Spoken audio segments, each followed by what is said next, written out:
महाराष्ट्र के शिरडी में 3 दिवसीय रामनवमी महोत्सव। जी हां, सुबह काकड़ आरती के बाद शुरू हुई शोभा यात्रा। साईं प्रतिमा, वीणा और पोथी की शोभा यात्रा। बड़ी संख्या में मौजूद हैं श्रद्धालु। और एक बार फिर से चलते हैं अयोध्या। विपिन चौबे हमारे सहयोगी अयोध्या में मौजूद हैं, राम जन्मभूमि। अब विपिन, जिस तरीके से वहां हर्ष उल्लास की तस्वीरें हैं, उत्सव की तस्वीरें हैं, लोग भजन गा रहे हैं, जय श्री राम के नारे लगा रहे हैं, लेकिन अयोध्या के अलावा अगर बात की जाए पूरे उत्तर प्रदेश की, तो आज किस तरह से झांकियां निकलने की खबरें सामने आ रही है? रामनवमी के दिन झांकियां निकलने की या जुलूस शोभा यात्रा की खबरें आ रही हैं? सरकार की तरफ से उसको लेकर क्या निर्देश दिए गए पूरे राज्य को, पूरे हर जिले के लिए? कुछ इस बारे में जानकारी मिल पा रही है क्या?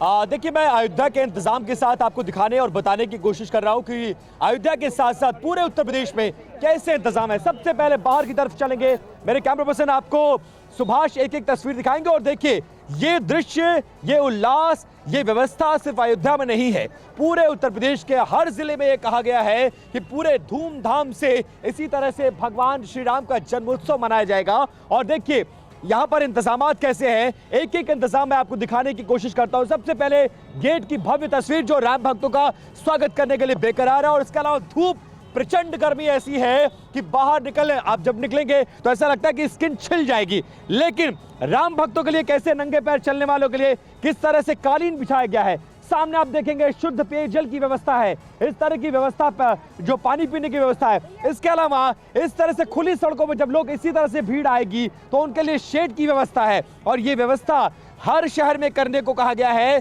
कि रामनवमी के दिन इस बार राम भक्तों को कोई दिक्कत, कोई परेशानी नहीं होनी चाहिए। अभी से भक्तों का तांता पूरे अयोध्या में लगा हुआ है। और कल आंकड़ा ऐसा कहता है कि लगभग 50 लाख के आसपास श्रद्धालु आएंगे, दर्शन करेंगे, पूजन करेंगे। और कल कोई भी वीआईपी प्रोटोकॉल नहीं होगा, सिर्फ राम भक्तों का प्रोटोकॉल होगा। और उसको लेकर सुरक्षा के व्यापक इंतजाम। और सबसे बड़ी बात यह है, 2 चीजें महत्वपूर्ण है। पहला ये कि सरयू नदी का जल निकालकर इसी रास्तों पर ड्रोन के जरिए तमाम राम भक्तों पर डाला जाएगा। और दूसरा, दोपहर 12 बजे भगवान सूर्य, भगवान श्री राम का तिलकोत्सव करेंगे। सीधा सूर्य की किरण उनके मस्तक पर आएगी और उसी के बाद आप समझिए कि रामनवमी का वो दिव्य और भव्य नजारा। और लाखों की तादाद में उस क्षण को कैमरे में कैद कर लेना और पूरे भारतवासी देखना चाहेंगे। तो बहुत कुछ है अयोध्या में और वो तमाम इंतजामात इस समय मुझे जमीन पर, धरातल पर, और फिर हमें भी इंतजार होगा कल की उन तस्वीरों का जो कि बताएंगी कैसे जो राम भक्त है वो पहुंचेंगे अयोध्या और